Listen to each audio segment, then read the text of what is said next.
Hi guys, today we're going to propagate some trees and we're going to be using the air layering method. I like to use a good seed starting mix because it's sterile and I don't have to worry about my trees getting root rot or anything like that. Now, normally you would want to do this during the heavy growing season, which is usually around mid-spring. But you could do it anytime during the year except for winter. That's probably a bad idea and you might not get anything to root. So I like to use sandwich bags or reuse water bottles, anything that'll hold a good amount of soil. And you really want to fill this up all the way and really pack that soil in there. You really want it to be nice and tight and compacted.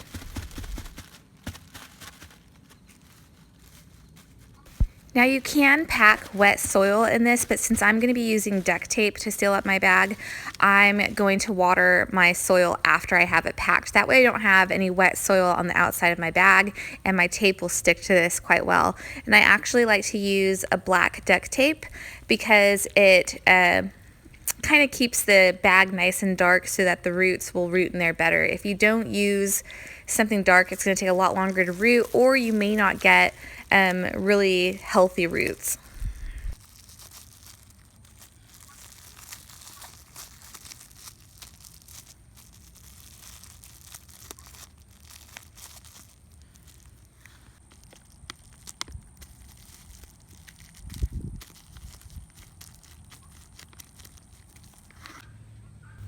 This is the mulberry tree that I'm going to air layer, and I'm going to air layer the whole thing, as many branches as I possibly can, because I'm going to cut this tree down next year because it's growing too close to this building.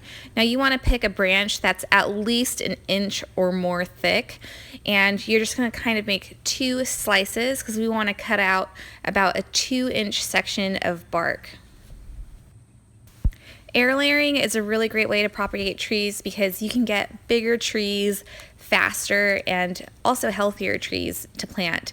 And the way it works is there's actually a phloem layer in the branch that is kind of the vascular tissue in the tree, and it's what takes all the nutrients and hormones from the leaves and brings it down the branch. And you'll see what it looks like when I peel this layer off. It's actually the green part of the bark. It's on the underside of the bark.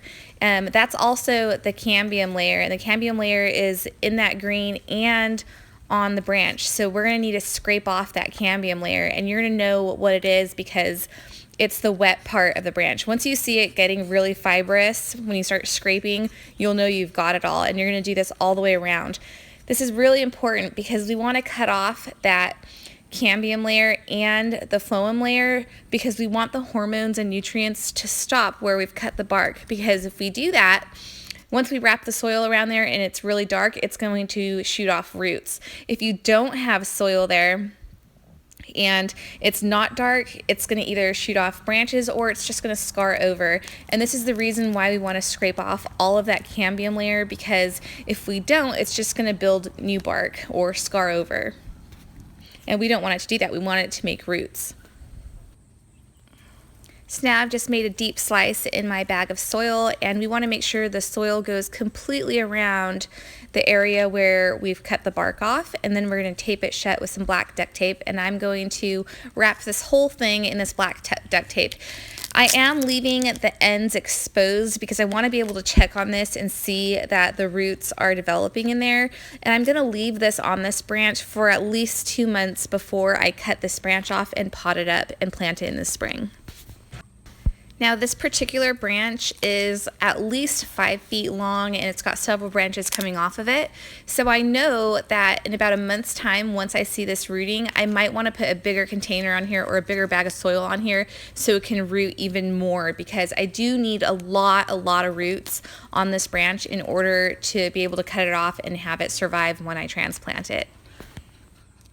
Also, you can air layer much bigger branches in this. You could even do an entire tree trunk if you want, if you had a big enough container to do that, and it will work. You just have to let it root for a longer period of time because it's going to need a bigger root system in order to support a plant that big. And I will show you here in a bit a bigger branch that we did, and we used a juice bottle that we just cut the top and bottom off, and we made a slit down the middle, and we stuck a juice bottle around it so that we could propagate a bigger branch. So like I said, I'm going to end up getting several trees out of this one tree because I do have to cut this tree down. All right, guys, I hope you enjoyed this video. Thank you so much for watching, and we'll see you next time.